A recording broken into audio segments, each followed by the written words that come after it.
تعریف اور اس کی تمجید اور دلآباد ہو جس نے ہمیں اپنے حضور میں آنے کا موقع بخشا ہے۔ عزیزوں، میری طبیعت 2 دن سے کافی خراب تھی، لیکن میں نے پہلے چاہا کہ قاضی صاحب سے بات کروں کہ پاک کلام کی بات وہ شیئر کریں، لیکن پھر بھی میں نے خدا ان سے ہمت مانگی، قوت مانگی، اور 2 دفعہ میں ٹیلی فون کرتے کرتے رک گیا۔ خدا ان کا شکر کرتا ہوں کہ میں آج اس کے حضور میں حاضر ہوں۔ ایمان بھی میرے ساتھ کافی، اس کی بھی طبیعت خراب تھی، لیکن وہ کہہ رہی تھی میں نے نہیں جانا، لیکن میں نے کہا نہیں بیٹا آپ ضرور چلو، خدا جو ہے ہماری مدد کرے گا۔ تو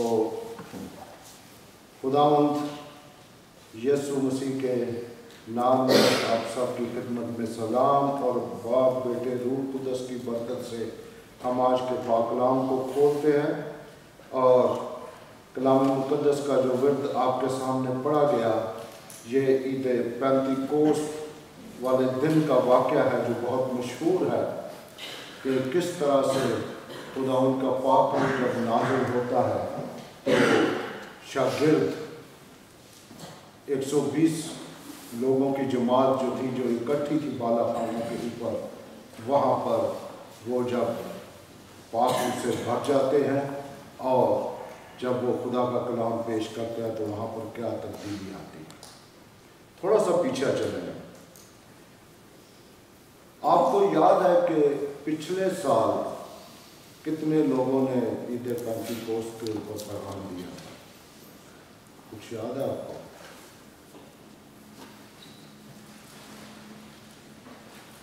اس سے پچھلے سال پادری صاحب نے ایک بہت خوبصورت بات بتائی، اور اس بات کا اکثر بوئز بھی ذکر کرتے رہتے ہیں کہ خداوند کی مخصوص کی ہوئی یا مقرر کی ہوئی ہم کہہ سکتے ہیں کہ جو عیدیں تھیں، ان میں یہ ہفتوں کی عید جو ہے یہ ایک تھی، اور پادری صاحب نے بھی اس کے بارے میں وہی باتیں بتائیں جو پچھلے سال 2 آدمیوں نے، پہلے بھائی جوزف نے اور پھر پادری ایرک سرور جو آئے تھے، انہوں نے بھی عید پینتیکوست کے بارے میں بتایا کہ کس طرح سے وہ دن انہوں نے یاد کرایا جو خروج 19 باب میں ہے، جب خداوند اپنا پاک کلام جو ہے یا اپنے احکام جو ہے شریعت وہ موسیٰ کو دیتے ہیں، تو 19 باب میں اگر آپ پڑھیں، آپ کو یاد اگر ہو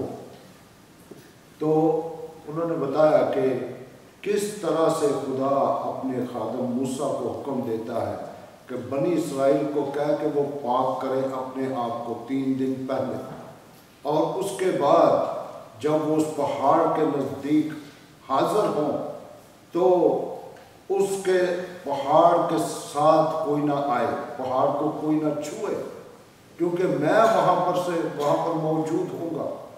اور جب 19 باب کی 18 یا 19 آیت ہے، وہاں پر ہم دیکھتے ہیں خروج 19 باب میں، تو وہاں پر یہ لکھا ہوا ہے کہ جب خداوند وہاں پر اترا تو سارا پہاڑ جو ہے اس سے دھواں اٹھ رہا، اور دھواں ہی دھواں تھا، اور خداوند اور لوگوں کے درمیان کون سی شخصیت تھی؟ موسیٰ تھا وہاں پر، اور خدا نے موسیٰ کو کہا کہ ان لوگوں کو کہہ کہ کوئی اس پہاڑ کو نہ چھوئے، نہ کوئی آدمی نہ کوئی جانور۔ تو خدا نے وہاں پر اپنا کلام لوگوں کو دیا، جس میں خدا نے گو یہ وہی بنی اسرائیل تھے جن کو خدا بڑی معجزانہ طریقے سے غلامی کے گھر سے نجات لے کر آیا۔ تو خدا نے یہ اپنے جو احکام ان کو بخشے، یہ شریعت جو ان کو بخشی، اس میں خدا کا اپنا جو ایک کریکٹر ہے وہ نظر آتا ہے کہ خدا کی شخصیت کیا چیز ہے۔ خدا نے وہ چیزیں جو موسیٰ کو بتائی، خدا ان کے اندر وہ چیزیں موجود ہیں، اور خدا یہی چاہتا ہے کہ میری جماعت جو میری چنی ہوئی ہے وہ بھی ایسی ہی ہو۔ آئے ایک اور حوالہ تلاوت کرتے ہیں، پھر ہم بات آگے لے کر چلیں گے۔ میرے ساتھ نکالیے ذرا پلیز جن کے پاس بائبلیں ہیں، عبرانیوں 12 باب، بہت مشہور حوالہ ہے یہ بھی، عبرانیوں 12 باب اور اس کی 18 آیت سے، عبرانیوں 12 باب اور اس کی 18 آیت سے۔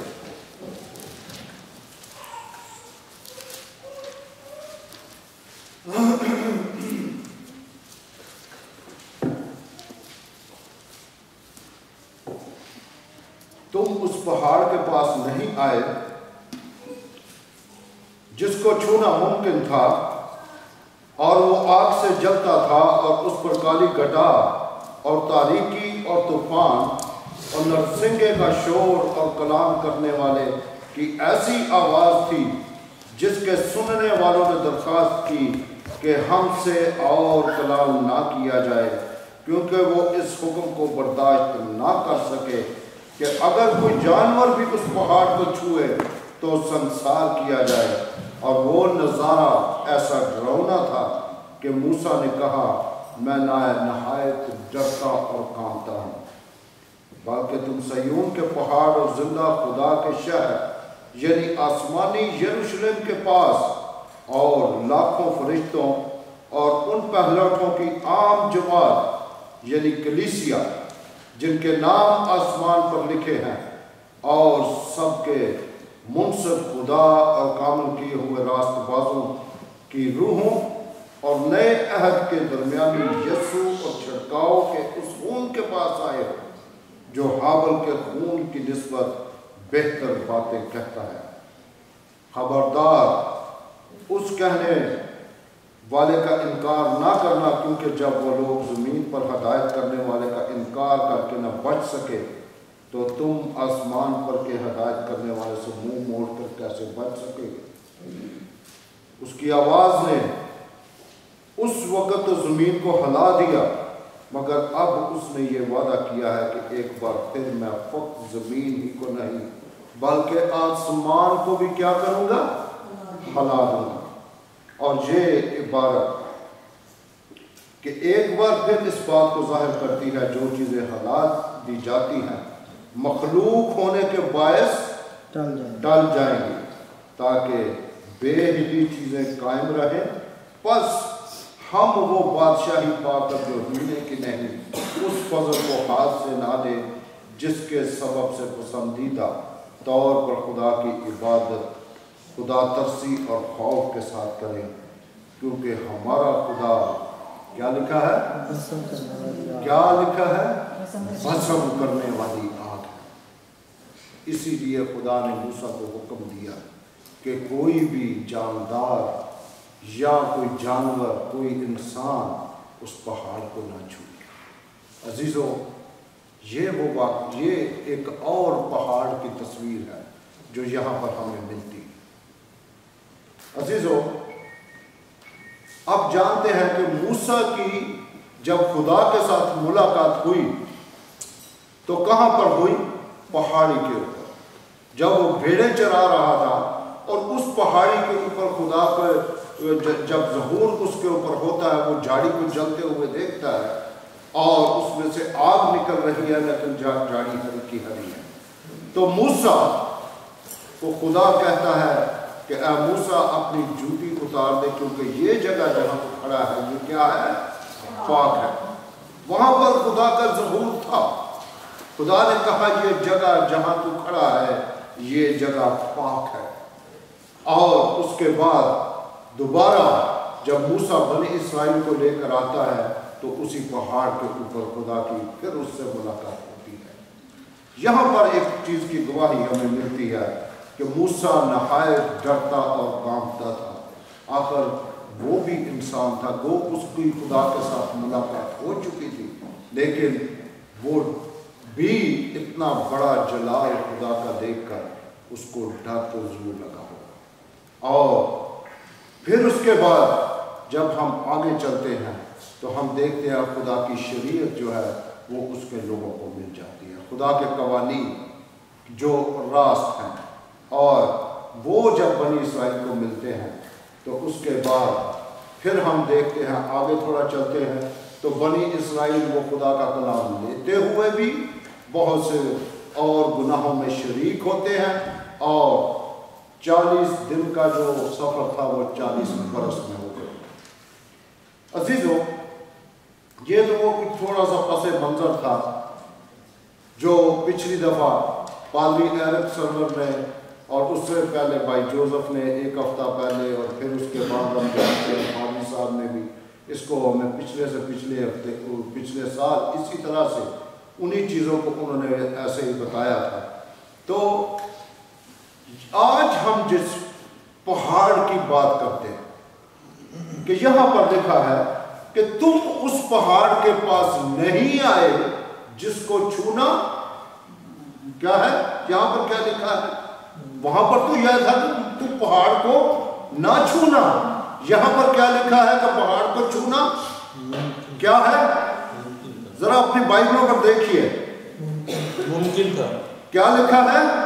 ممکن تھا، تم اس پہاڑ کے پاس نہیں آئے، اور وہ آگ سے جلتا تھا اور اس پر کالی گھٹا اور تاریکی اور طوفان، اور نہ سنگے کا شور اور کلام کرنے والے کی ایسی آواز تھی جیسے کلام سننے والوں نے درخواست کی۔ عزیزو، میرا اور آپ کا آج اس دن کو منانا، اس دن کی یاد میں وہ دن منانا کہ جب وہی پطرس جو ایک لونڈی کے کہنے کے اوپر انکار کرتا ہے، 3 بار اپنے خداوند کا انکار کرتا ہے، اور اس کے حصے میں ایک چیز آتی ہے، وہ پچھتاتا ہے، وہ روتا ہے اس چیز کو، اس میں اتنی ہمت نہیں کہ وہ یہ کہہ سکے کہ ہاں میں گلیلی ہوں اور میں اس کا ساتھی ہوں، میں اس کا شاگرد ہوں۔ وہ ڈرتا اور کانپتا تھا وہاں پر۔ اور اس کے بعد آپ دیکھیے خداوند یسوع مسیح کے کلام نے، یسوع مسیح نے جو کلام کیا پچھلے سے پچھلے ہفتہ میں آپ نے سنا، خداوند یسوع مسیح کا صعود کرنے کے بارے میں پادری صاحب نے ہمیں بتایا 8 آیت میں، اعمال پہلا باب 8 آیت، لیکن جب روح القدس تم پر نازل ہوگا تو تم قوت پاؤ گے، اور یروشلم اور تمام یہودیہ اور سامریہ میں بلکہ زمین کی انتہا تک تم میرے کیا بنو گے؟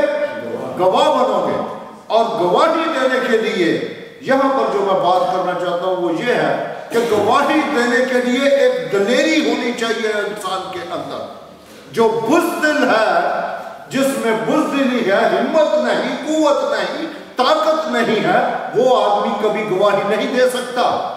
وہ کبھی کسی کے سامنے مسیح کے نام کی گواہی یا وہ کام جو اس کی زندگی میں ہوئے ہوں، خواہ اس کے خاندان کی زندگی میں، اس کی کلیسیا کی زندگی میں، یا وہ اس نے کسی کی زندگی میں کام ہوتے ہوئے دیکھے ہوئے ہوں، وہ بیان نہیں کر سکتا۔ کیوں؟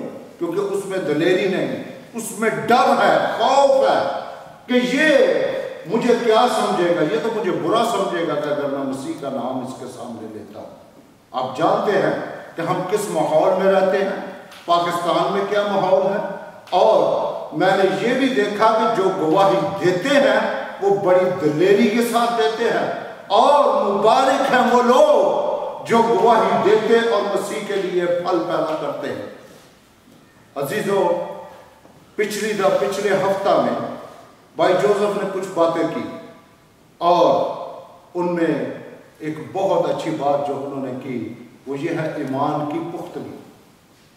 جس بھی مسیحی کی زندگی میں ایمان کی پختگی ایک پہاڑ کی طرح ہے، جو اس پہاڑ کے پاس آیا ہے، جس نے اس پہاڑ کو چھوا ہے، جس کو چھونا ممکن ہے، جس کو چھونا کیا لکھا ہے کلام میں؟ ممکن تھا، تم اس پہاڑ کے پاس نہیں آئے۔ عزیزوں، گواہی دینے کے لیے ہمیں اس پہاڑ کے پاس آنا ہے۔ خدا ان کے کلام میں لکھا ہے کہ جس نے چٹان کے اوپر گھر بنایا، اس کا گھر جو ہے چاہے آندھی آئے، طوفان آئے، کچھ بھی آئے، وہ کبھی گھر جو ہے اس کو نقصان نہیں پہنچے۔ چٹان کے اوپر میرے اور آپ کی چٹان کون ہے؟ بنی اسرائیل کے ساتھ جو چٹان چلتی تھی، پادری لیاقت کیسر صاحب نے بھی ہمیں بتایا کہ وہ چٹان کون تھی؟ وہ مسیح تھی جس میں سے وہ پانی پیتے تھے، وہ چٹان مسیح تھی۔ اور خدا کا کلام بھی ہمیں یہی کہتا ہے۔ داؤد کہتے ہیں کہ تو میری چٹان ہے، تو میرے چھپنے کی جگہ ہے، میں تجھ میں پناہ لیتا ہوں۔ عزیزو، یہ وہ پہاڑ ہے جس کو چھونا ممکن تھا، لیکن تم اس پہاڑ کے پاس نہیں آئے۔ کس وجہ سے؟ کیا ہم میں وہ خواہش نہیں ہے؟ کیا ہم میں اس چیز کے دلیری نہیں ہے؟ کیا ہم اپنا قدم آگے نہیں بڑھانا چاہتے؟ یا ہم ڈرتے ہیں کسی چیز سے کہ میرے دوست کیا کہیں گے، میری اپنی شخصیت ڈاؤن ہو جائے گی، اگر میں مسیح کے نام میں آ کر توبہ کرتا ہوں تو مجھے میرے گھر والے کیا کہیں گے، میرے دوست احباب کیا کہیں گے، یا میں اپنی شخصیت کو ڈاؤن کر رہا ہوں؟ نہیں، یہ بات نہیں۔ یہ وہ پہاڑ ہے جس کے بارے میں آگے چل کر یہاں پر عبرانیوں کا خط جو پولس رسول کے نام سے کیا گیا، وہ لکھتے ہیں کہ یہ جو چیزیں ٹل جانے والی ہیں، یہ جب ہل جاتی ہیں تو وہ قائم نہیں رہتی۔ اور یہاں پر لکھا ہے کہ جو چیز ہلا دی جاتی ہے مخلوق ہونے کے باعث کیا ہوگی؟ ٹل جائے گی، اور تاکہ بے ہلی چیزیں کیا رہیں؟ قائم رہیں۔ بے ہلی چیز کون سی ہے؟ وہ ہے مسیح خداوند کے اوپر ایمان۔ اور یہ جو آج جو ہم جس دن کی یاد میں ہم دن منا رہے ہیں، یہ دن وہ دن ہے کہ خدا نے اپنا وعدہ پورا کیا اور اس نے وہ مددگار دنیا میں بھیجا کہ جو دنیا کے آخر تک تمہارے ساتھ رہے گا، روح القدس، جس کی قدرت سے، یہ جس کی ہدایت سے، جس کی رہنمائی سے یہ زندہ کلام لکھا گیا۔ یہ زندہ کلام مجسم ہوا تو وہ دنیا میں آیا، روح القدس کی قدرت سے، روح القدس کی ہدایت سے، اس کی رہنمائی سے یہ کلام مقدس لکھا گیا۔ اور میں اور آپ آج اگر مسیح خداوند پر ایمان رکھتے ہیں تو اس کلام کی وجہ سے، ان لوگوں کی گواہی کی وجہ سے ہیں جنہوں نے مصیبتیں جھیلی، موت تک گوارا کی، اور انہوں نے کسی چیز کا خوف نہ مانا۔ کیوں؟ کیونکہ وہ جانتے تھے کہ اس دنیا کی چیزیں ساری ہلائی ہوئی چیزیں ہیں، یہ ہل جائیں گی لیکن ایمان اب تک قائم رہے گا۔ اس میں ایمان میں قائم رہے، اس ایمان کو دیکھیے، اس ایمان کے ساتھ آگے بڑھے اور خداوند سے وہ برکات حاصل کریں جو یہاں پر لکھی ہوئی ہے، جن کو ہم نے پڑھا ہے کہ خداوند جو ہے وہ ایک دن اپنے نرسنگے کے ساتھ وہ آئے گا، مسیح خداوند دوبارہ آئے گا، اپنے لوگوں کو لینے کے لیے آئے گا، لیکن جو چیز ہل جائے گی وہ قائم نہیں رہے گی۔ آپ سب یہ دیکھیے اپنی اپنی زندگی میں کہ کیا میں یا آپ اس پہاڑ کے پاس آئے؟ میرا اور آپ کا ایمان جو ہے وہ کہاں پر ہے؟ مجھ میں اور آپ میں ابھی تک کیا ڈر اور خوف جو ہے وہ موجود ہے؟ کیا میں اور آپ آج اس کے نام کی گواہی دینے کے لیے ہم گھبراتے یا ڈرتے یا شرماتے ہیں؟ پچھلے جمعے کے دن مجھے گواہی سننے کو ملی کہ بھائی نے مجھے بتایا، ہم سب کے ساتھ انہوں نے شیئر کی کہ کس طرح سے ایک عورت کے ساتھ بھائی ارنس نے اس کو ہاسپٹل ایمرجنسی جانا تھا، اور جاتے وقت کس طرح سے انہوں نے اپنی ایک چھوٹی سی گواہی اس کے ساتھ شیئر کی۔ اس عورت نے یہ وعدہ کیا، اس عورت نے بتایا کہ میں چرچ کوئی نہیں جاتی، کچھ نہیں ہے، ہاں کبھی تھا کچھ تھا، لیکن جو گواہی اس نے سنی، اور پھر جب اس بھائی نے کہا کہ ہم تیرے لیے دعا کریں گے، اس عورت نے کہا میں آپ سے وعدہ کرتی ہوں کہ میں باقاعدہ چرچ جایا کروں گی۔ آپ کی جانتے ہیں کہ چھوٹی سی گواہی کتنا بڑا پھل خدا کے لیے پیدا کر سکتی ہے۔ آج میں پیغام سن رہا تھا سسٹر سوزیتے کا سوگر مام چرچ میں، نکل شام کی بات ہے، تو وہ بتا رہی تھی، انہوں نے ایک گواہی بتائی۔ وہ کہتی ہیں کہ میں جب سڑکوں پر ہوتی ہوں تو میں ایک واریر کی طرح ہوتی ہوں۔ کہتی ہے میں بالکل مسلح سپاہی ہو کر نکلتی ہوں، اور میں نے اپنے اور شیطان کے درمیان جس چیز کو میں جیتنے کے لیے جاتی ہوں یا جس چیز کے لیے میں دعا کرتی ہوں، میں ایک لائن کھینچ دیتی ہوں کہ بھائی تو نے یہ لائن کراس نہیں کرنی، اگر تو نے لائن کراس کی تو تیری موت ہے۔ اس شخص کی زندگی میں اب جتنا تو کر لیا، اب آگے کو تو نے وہ لائن جو ہے کراس نہیں کرنی۔ اس نے ایک گواہی بتائی، کہتی ہے جرمنی میں ہیمبرگ شہر میں، وہ کہتی ہے ہم نے جو سینٹرل اسٹیشن تھا وہاں پر، کہتی ہے بہت زیادہ بھیڑ ہوتی ہے، بہت زیادہ لوگ ہوتے ہیں، تو ہم نے وہاں پر جانا تھا۔ یہ میں نوجوان جو بچے ہیں، ہلو نوجوان بچے، یہ میں آپ سے بات کر رہا ہوں، یہ نوجوان بچی کی گواہی ہے، چھوٹی بچی کی جو 13-14 سال کی بچی تھی۔ تو اس لڑکی نے کہا روتے ہوئے کہ مجھے بڑا افسوس ہے کہ خدا آج تک مجھے کبھی اس نے استعمال ہی نہیں کیا۔ کیوں؟ اس نے پوچھا کیوں؟ کہتی ہے میں بہت زیادہ جو ہے نا شرمسار ہوں اس چیز کے لیے کہ میں اپنے آپ میں بڑی شرم محسوس کرتی ہوں لوگوں کے ساتھ بات کرنے میں، مجھ میں دلیری نہیں، مجھ میں قوت نہیں۔ تو اس سسٹر سوزیتے بتاتی ہے کہ میں نے اسے کہا، میں نے اسے اپنے گلے لگایا اور میں نے کہا چلتا ہم کل چلیں گے، کل ہمارا پروگرام ہے اسٹیشن کے اوپر، تو تو میرے ساتھ ساتھ رہنا۔ کہتی ہے میں نے اسے نہیں کہا کہ تو نے گواہی دیں گے، تو میرے ساتھ ساتھ رہنا۔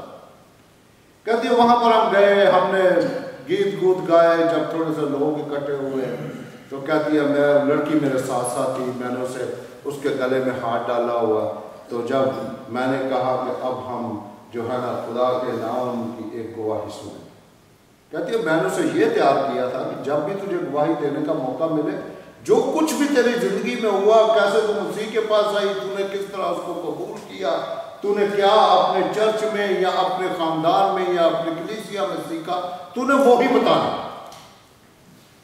وہ بتاتی ہیں کہ جب یہ بات آئی تو میں نے کہا کہ جی ہاں جی اب ہم جو ہے نا، کہتے ہیں میں ساتھ ہی ایسے لڑکی کو لے کے گھوم رہے تھے، تو میں نے مائک اس کے منہ کے سامنے کیا، میں نے کہا کہ جو کچھ بھی تیرے پاس آ رہا تو بول۔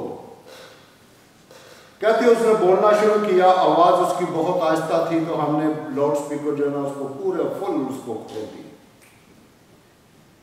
کہتے ہیں چند منٹ 5-6 منٹ کی اس نے گواہی دی اور بات ختم ہو گئی۔ کہتے ہیں ہم چلے گئے۔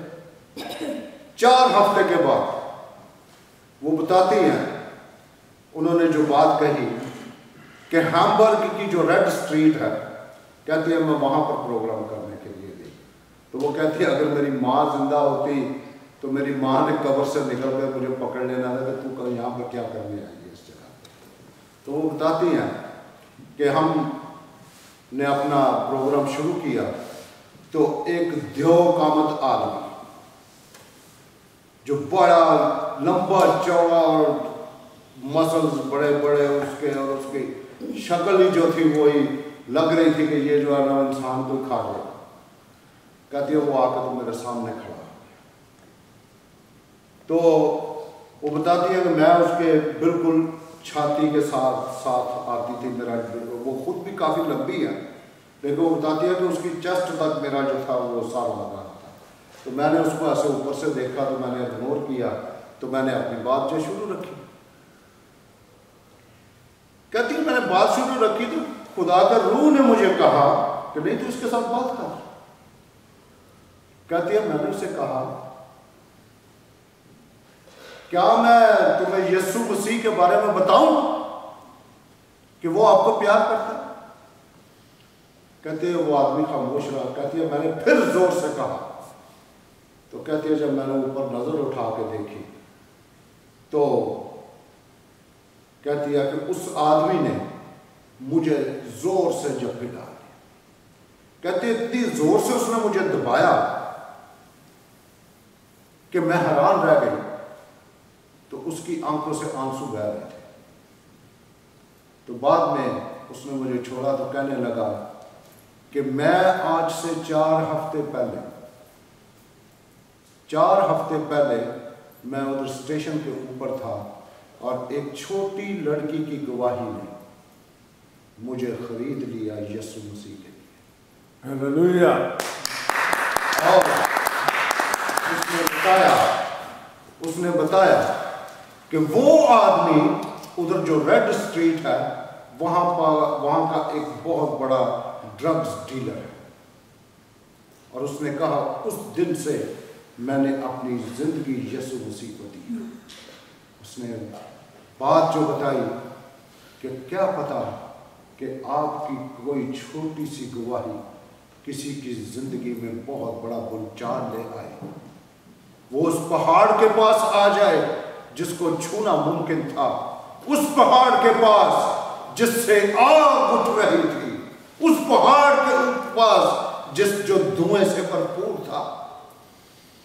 اور کیا پتا کہ آپ جاتے جاتے کسی مریض کو چرچ کا راستہ دکھا دیں, کسی کی زندگی کو تبدیل کر دیں, کسی کے لیے آپ زندگی کے اس کے آخری لمحات میں اس کو یسوع کا پیغام دے دیں. اس لیے عزیزو اب یہ وقت جس میں ہم جا رہے ہیں, آج جو ان کا پیغام تھا میں تھوڑی سی بات اس پہ کروں گا. انہوں نے شروع میں اپنی بات جو کی وہ انہوں نے شروع کی پاسٹر جان ہیگی کے ویب سائٹ سے. انہوں نے کچھ چاند گرہن کی تصویریں لی ہوئی تھی جو اگلے سال اور اس کے بعد بھی ہونے والا ہے. تو 2 سال مسلسل وہ ایسے ہوگا. اور وہاں پر لکھا ہوا کہ چاند جو ہے وہ تاریک ہو جائے, آگ کی طرح ہو جائے گا, سورج تاریک کی طرح ہو جائے گا. اس بات سے انہوں نے اپنا پیغام جو ہے شروع کیا. اور بات کرنے کا ان کا مقصد یہ تھا کہ خداوند یسوع مسیح کا وہ دن دور نہیں کہ جب وہ اپنی دوسری آمد میں آ جائیں گے. کیا میں اور آپ آج تک اس پہاڑ کے پاس آئے ہیں؟ کیا میں نے اور آپ نے کیا وہ پہاڑ صرف چرچ کی بلڈنگ میں قائم تو نہیں کر رکھا؟ عزیزوں, بہت زیادہ ہم نے پیغامات چرچز میں سن لیے, بہت زیادہ ہم نے بائبل کے متعلق بتایا, ہم نے بائبل سٹڈیز کی, ہم نے دعائیں کی, ہم نے گیت گائے. کیا ہم یہ صرف اپنے لیے کرتے ہیں؟ مسیح خداوند کے لیے میں اور آپ کیا کرتے ہیں؟ پطرس جب ہمت سے وہ پاگل سے بھر گیا تو وہی پطرس جو ڈرنے والا تھا اس نے اٹھ کر کلام کیا. اور کتنے لوگوں نے اس دن خداوند کو قبول کیا, نجات پائی اور بپتسمہ لیا؟ 3000. ہاں جی, اسی کمزور آدمی کی وجہ سے, ایک چھوٹی سی لڑکی کی گواہی سے ایک بہت بڑا ڈرگز ڈیلر اس نے توبہ کی. ایک بھائی کی گواہی سے وہ عورت اسی مرض میں مبتلا تھی جس میں بھائی مبتلا تھا. اس نے کہا میں چرچ جایا کروں. اس نے وعدہ کیا. اپنی زندگی میں ذرا مہربانی سے تھوڑا سا غور کیجیے. کیا میں اور آپ بائبل صرف اپنے آپ کے لیے پڑھتے ہیں؟ ضرور ہے کہ ہم اپنے آپ کے اندر اس کا خزانہ کریں, لیکن کیا یہ خزانہ صرف اس کو دبا کر رکھنے والا ہے یا اس خزانے کو بانٹنا ہے آپ نے جا کر؟ اگر یہ خزانہ رسولوں نے لکھ کر اپنے پاس رکھ لیا ہوتا تو میں اور آپ آج اس جگہ پر مسیح خداوند کی حمد و ثنا نہ کر رہے ہوتے. میرے اور آپ کے ہاتھ میں یہ زندہ خدا کا کلام موجود ہے. وہ آگ، وہ پہاڑ، سب کچھ ہم اس میں دیکھ سکتے ہیں. جس کے پاس آنا ممکن اور اس کو چھونا ممکن ہے. مجھے اور آپ کو خداوند نے کیا کیا ٹیلنٹس دیے ہوئے ہیں. کیا ہم اس کو استعمال کرتے ہیں یا ہم اس چار دیواری کے اندر ہی اس کو استعمال کرنا سیکھتے ہیں یا رکھتے ہیں؟ نہیں، اب وقت ہے باہر جانے کا. اس بلڈنگ سے باہر جا کر خدا کے نام کا پرچار کرنے کا ہماری یہ ڈیوٹی ہے، ہم پر واجب ہے. خداوند یسوع مسیح نے کہا کہ جب تم قوت کا لباس پاؤ گے تو تم یروشلم، یہودیہ اور سامریہ اور دنیا کے کونے کونے تک تم میرے گواہ ٹھہرو گے. میں اور آپ مسیح خداوند کے نام کی کتنی گواہی ہم دیتے ہیں.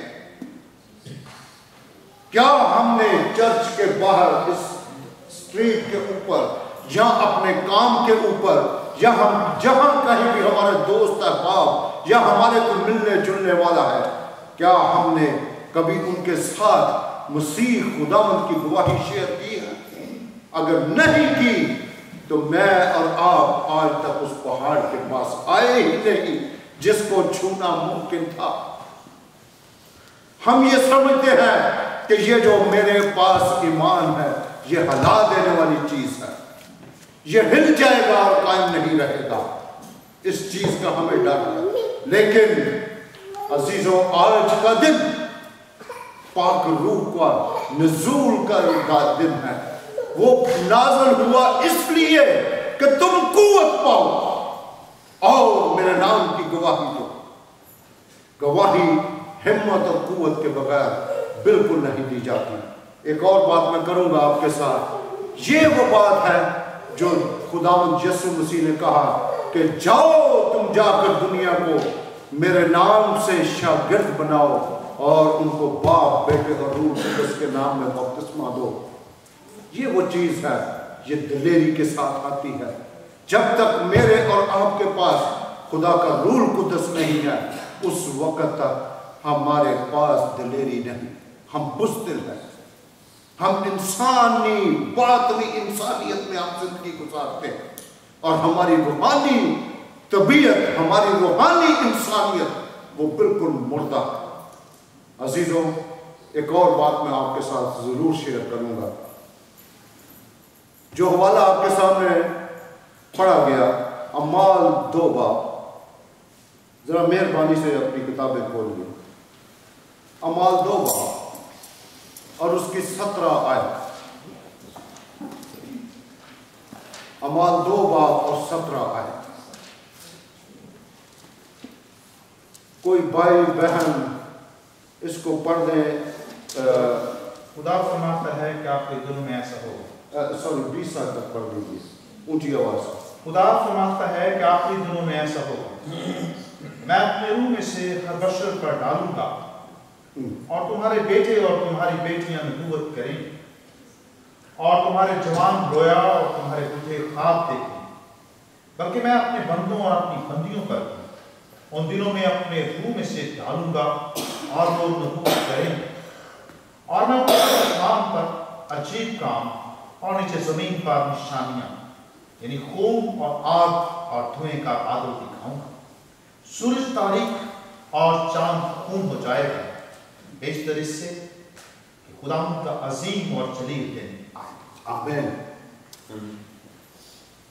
اب میں جس چیز پر آپ کی توجہ دلانا چاہتا ہوں میرے عزیزوں، بڑے غور سے سنیں. ہم سب خاندان رکھتے ہیں، اولاد رکھتے ہیں. کلام مقدس میں لکھا ہے کہ میں اپنے روح میں سے ہر کس کے اوپر ڈالوں گا؟ ذرا اونچی آواز سے مہربانی سے. کس کے اوپر ڈالوں گا؟ بشر کے اوپر ڈالوں گا. بشر میں کون کون آتا ہے؟ سب، عورتیں بھی مرد بھی سب آتے ہیں. بچے، تمہارے بیٹے اور تمہاری بیٹیاں